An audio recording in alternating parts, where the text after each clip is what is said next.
नमस्कार दोस्तों, एक बार फिर स्वागत है आपके अपने चैनल डिजिटल बड़ा बिजनेस में।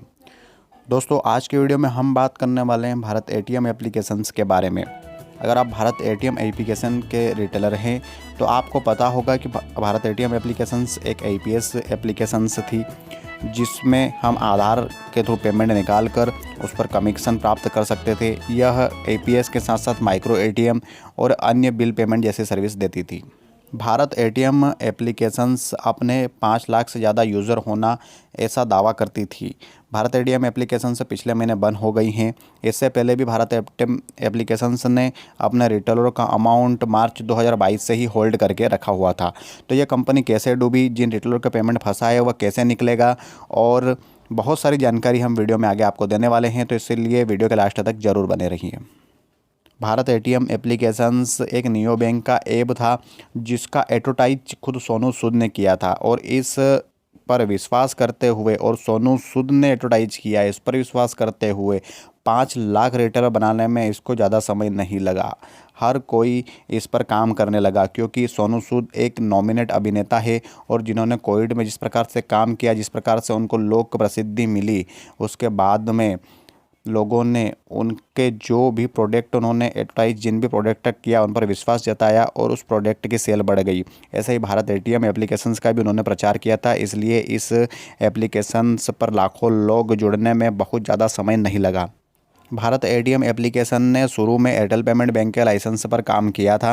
एयरटेल पेमेंट बैंक के लाइसेंस से पेमेंट विड्रॉ करती थी, और इसके बाद में एक वॉलेट बनाकर कस्टमर का जो अमाउंट होता है वह वॉलेट में रखती थी। वॉलेट से वह फिर रिटेलर जो एजेंट होता था उसके अकाउंट में पेमेंट ट्रांसफ़र करती थी।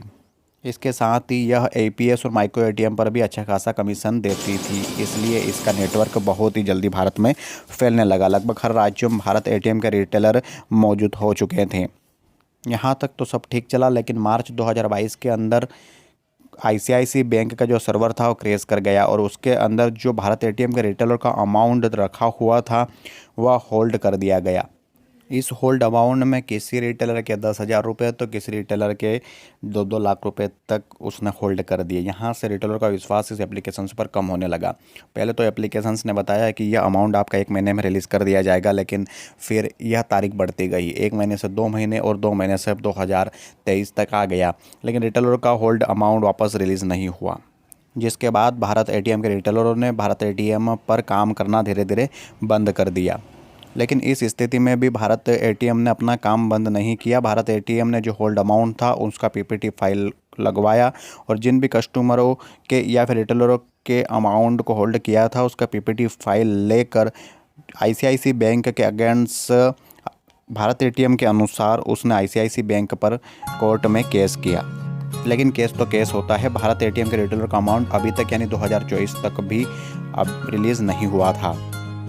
ये अमाउंट होल्ड था ही, लेकिन भारत एटीएम ने अपना वर्क जारी रखा। लेकिन पिछले महीने ही भारत एटीएम एप्लीकेशन बंद हो गई, यानी जिन नए रिटेलर का अमाउंट भी इसके अंदर आया था वह भी बंद हो गया। इसके बीच में भी बहुत सारी असुविधाओं का सामना भारत एटीएम के रिटेलर को करना पड़ा, जैसे कि उनके जो अमाउंट है वो अकाउंट में ट्रांसफ़र नहीं हो पाते थे। 4-4 से 5-5 दिन तक ये एप्लीकेशन ठीक से वर्क नहीं करती थी।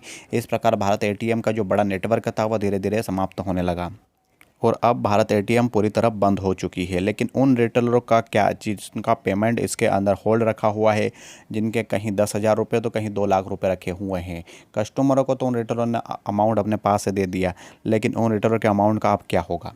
भारत एटीएम ऐप के अधिकारियों से इन पर बात की जाती है तो वह कहते हैं कि हमने इसके अगेंस्ट केस किया है, जब भी केस रिजॉल्व होगा आपका अमाउंट रिलीज़ कर दिया जाएगा। लेकिन भारत एटीएम एप्लीकेशन ने पूर्णतः काम करना बंद कर दिया है।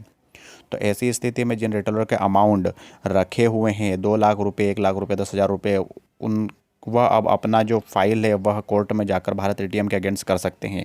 और आरबीआई को यह ध्यान रखना चाहिए कि जिन भी एप्लीकेशनों को वह लाइसेंस दे रही है, या जो भी बैंक अपना लाइसेंस दूसरी कंपनियों को आईपीएस के लिए प्रोवाइड करवा रही है, वह कंपनी कहीं बंद हो जाती हैं तो उनका जो अमाउंट होल्ड रखा हुआ है, जिन रिटेलरों ने काम करके उस अमाउंट को इकट्ठा किया है और विड्रॉ नहीं कर पा रहे हैं, उनके अगेंस्ट कोई नया रूल्स लेकर आए, जिससे कि उनका अमाउंट है वह ठीक से वापस उन तक पहुँच जाए।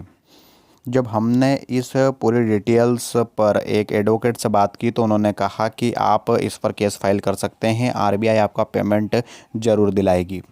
तो जिन भी कस्टमरों का अमाउंट इसके अंदर होल्ड है वह अपने क्षेत्र के किसी भी एडवोकेट के पास में जाएं और उसे सारी समस्या बताएं। वह लीगल तरीके से इस पर प्रोसेस करेगा, लीगल नोटिस सेंड करेगा और जो भी कंपनी के डायरेक्टर है या फिर जिस भी बैंक से भारत एटीएम ने टाइप किया था उसको नोटिस जाएगा, वह आपका पेमेंट रिलीज़ ज़रूर करेगा। भारत एटीएम से अपना अमाउंट है अगर वो होल्ड है और उसको आप रिलीज़ करवाना चाहते हैं तो एकमात्र तरीका कोर्ट में जाकर आप अपनी बातों को रख सकते हैं। उसके लिए आपको अपने नज़दीकी क्षेत्र के एक अच्छे वकील को करना होगा, वह आपका पेमेंट वापस रिलीज़ करवा सकता है।